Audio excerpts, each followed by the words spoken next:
confused kita, no? God will rescue us in the darkest moment of your life, no? We can call upon God, no? Ingon siya. And I will search for the lost. Ang taon ta, mga kaigsunan.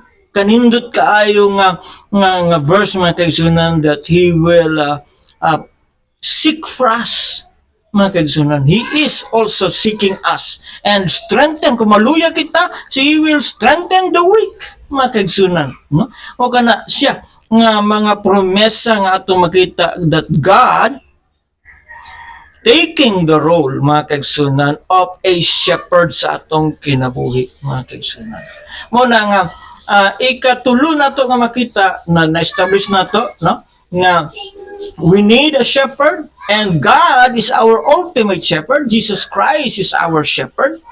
And we need to realize as a sheep, mga kaigsunan, we need guidance.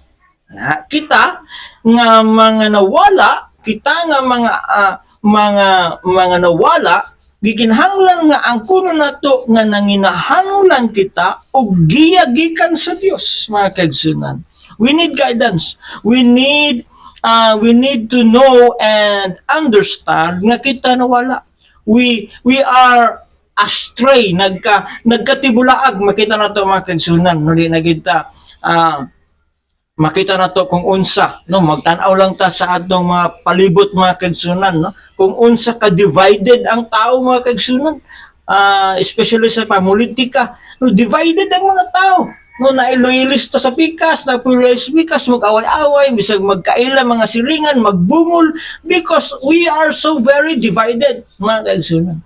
But we need to understand, mga kaigsunan, nga gikinahanglan nato, no, ang giya sa Dios nga mao'y maghatag ka nato og katin-awan sa atong mga decision making, mga kaigsunan.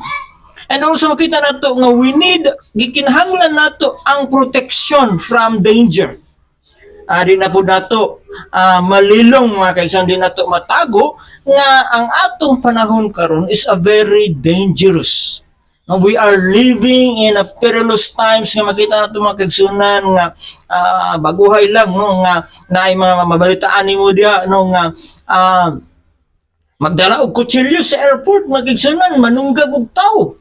So diyan nato makita nga wala gyud safe place, no. Imagine nimo airport, mga kaigsunan, no, supposedly safe place for travelers, ay mo gawas diha nga magdalag kutsilyo, mga kaigsunan, magdagandagan, mga kaigsunan, no, mo nang walay safe, no. Linog, nay mga hungihong nga linog, mga tsunami diha, mga kaigsunan. We are living in the last days, mga kaigsunan, that we are ginatawag nga we are living in a perilous times, mga kaigsunan. Dili gyud safe, mga kaigsunan, nga lugar. But if we have God and the protection of God, the promise of God that He will protect us, mga kaigsunan. And dali lang kita dali ra kita masaag, mga kaigsunan, madistract ta, mga kaigsunan, dali kayong distraction. Karon nga panahon, mga kaigsunan, ang distraction dali lang kayo. Kaya nga naman, ang distraction is naaragyod sa atong mga cellphone, mga kaigsunan. Instead of listening, instead of studying the Word of God, pag mo prompt na gani ang message sa mga Facebook, mo prompt na tanan, no? Dali ra kay ta ma-distract. Mo na ingon sa balaan nga kasulatan, nga dali ra gid ta masaag, mga kaigsunan, no? Kay dali kayo, daghang kayong distraction sa atong kinabuhi. Dali lang ma-catch up ang atong attention. Ang attention span sa tao, dali lang kayo, mga kaigsunan, no?